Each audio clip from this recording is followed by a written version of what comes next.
Welcome back to the Daily Dose of Recovery, and I am the hype man, Mr. Jay Barnard. I am the host, and today we have a really, really special guest all the way from Van City.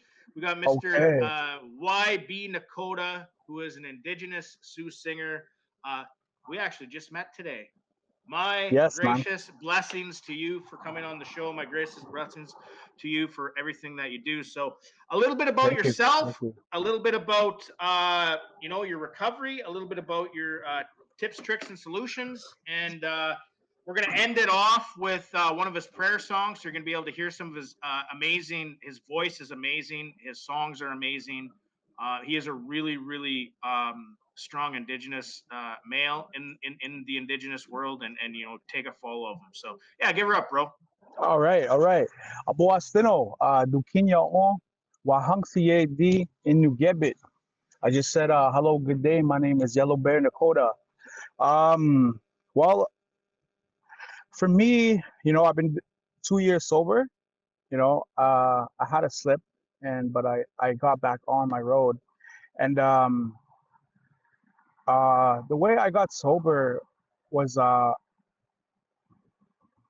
was the higher power, connection to the creator, our ceremonies. And I went also took a step into a recovery house, a sober house called Seven Sacred Fires. Mm. So I stayed in there for about 6 months and I did the program with them. And then after that, I continued to work with them, but I also started my journey on the Red Road. So in the Red Road, we do our ceremonies, our smudge, our sweat, our Nawipi, our Sundance, and we connect into to the old ways um, to revitalize our spirit and wake up our warrior spirit within us. You know, Mm. so that's what I've been really telling everybody because I traveled across Canada already, and I traveled down to the States all the way to Los Angeles, sharing my story, also sharing the power of the drum.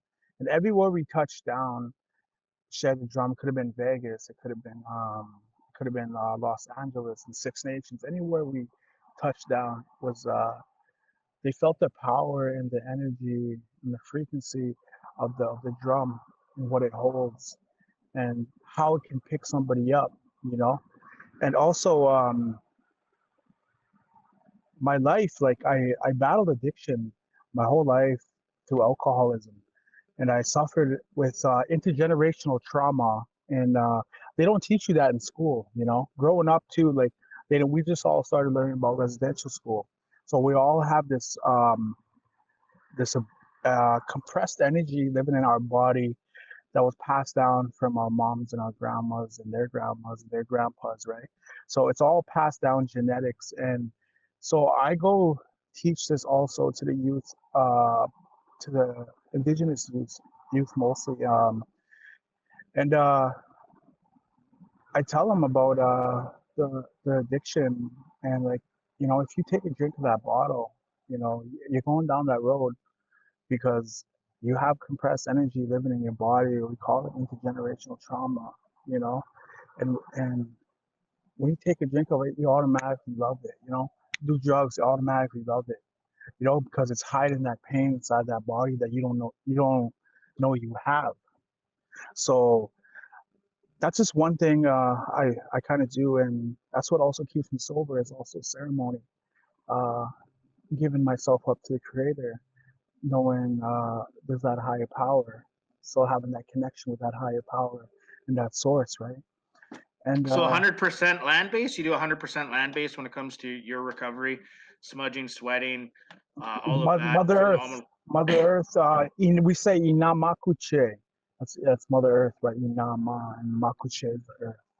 So So let's there's a say lot that, to be said about nature. There's a lot to be said with the animals and the plants and the everything that is out there, right? Because um, essentially all that stuff is medicine, right? Like I remember you saying like Oh medicine yes. right out of the gate. So let's talk a little bit about the medicine a bit. You know what I mean? Because I always hear you say a little bit, the medicine and And I Yeah, think it's important for people because this is gonna, in northwestern Ontario we have 33, I believe, communities all around us. So I think it's yeah, really going to be inspiring, um, for people in the communities to see you and to hear your this stuff from you. So yeah. Well, when I say the medicine, I talk about like, we'll just say the magical part of it. You know what I mean? The beauty of it, and the beauty of the drum and the ceremony, and hearing singing in front of you. You know, and you get that good feeling, and like that's the medicine. You know what I mean? Like, and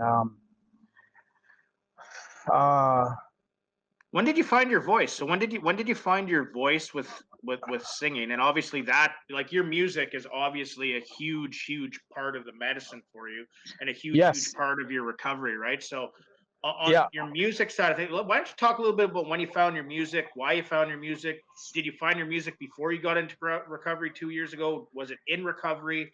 Did it get better in recovery? Those kinds of things. Okay, a little story about myself, bro. I've been in and out of foster care since I was one, right?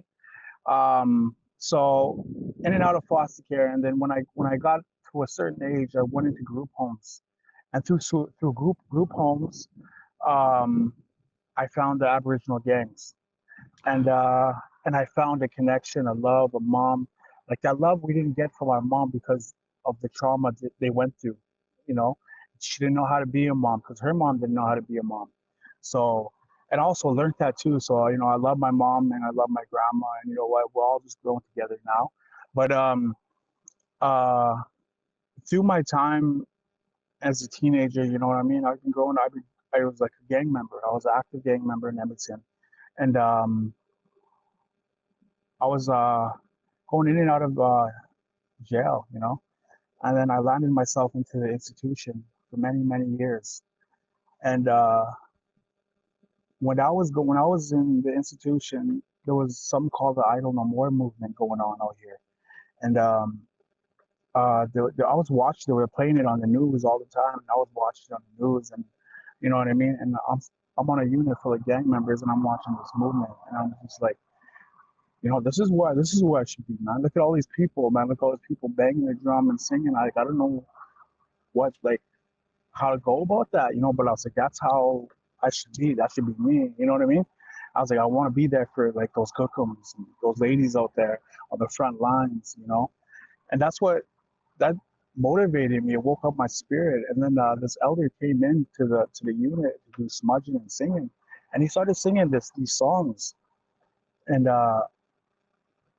he just started singing these Lakota prayer songs. And I was inside. I was in the penitentiary, and I fell to my knees and I started crying, and it hit me. You know what I mean? I come realize that my ancestors, everybody I lost, everybody's like right here in front of me, and they're always going to be there. And that's the power of the medicine and the drum. That whenever you're ready to turn to it, it's always going to be there and waiting for you. So that's what I did. I left that scene for a couple of years. I stayed on a unit called the Pathways, and then after that, I just got more in touch with my culture. And after when I was done, I continued the road to Sundance. And the Sundance is the ultimate sacrifice for us Indigenous people. It's like we don't eat or drink water for 4 days, and we just dance with the eagle whistle and blow.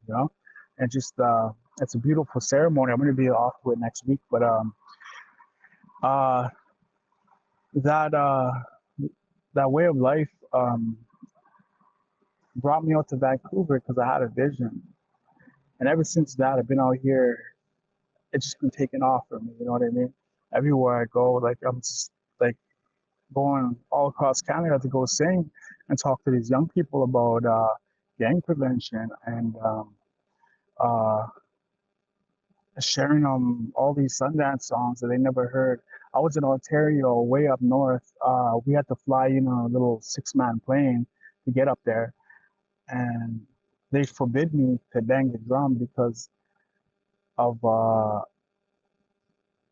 because they're still suffering through that trauma, and they said it's forbidden. We can't do that type of stuff here. You know what I mean? The elders are the ones who forbid it in the community. We don't smudge or anything. They're like, hopefully one day, you know? And I was like, and all those young kids, they were asking me to bang the drum. And I was like, that's the first time that ever happened to me. And I felt so shocked. They're like, you can't bang the drum. And I was just like, what? I was like, okay. I was like, all right. And then the elders came watch our speeches, and I was there with the drum, and the kids wanted me to bang the drum, right? And I was like, I can't.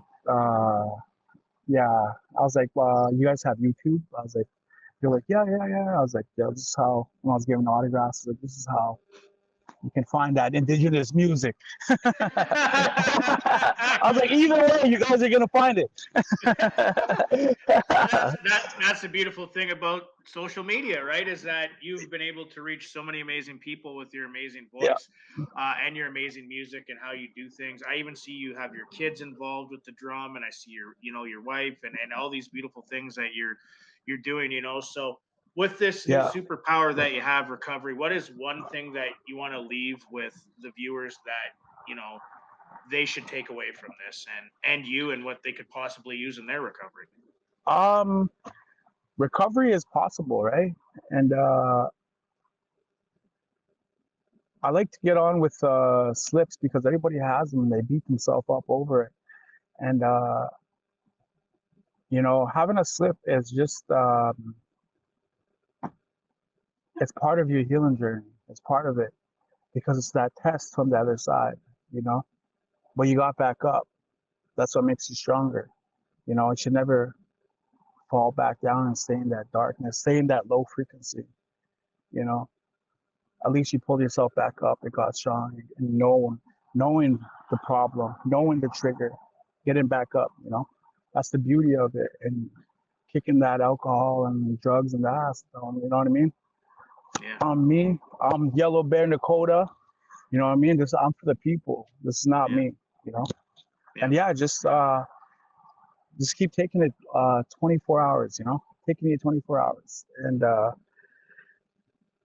yeah, man, that's about it. Just don't beat yourself up over it. Where can everybody find you? I know you're wildly on social media, so every social media place. You can find me on TikTok. You can find me on Instagram. You can find me on Facebook, on YouTube, and my song is on all platforms. Nakota Prayer Song, and follow me, YB Nakota. I don't know if you guys can put that on the screen there, but yeah.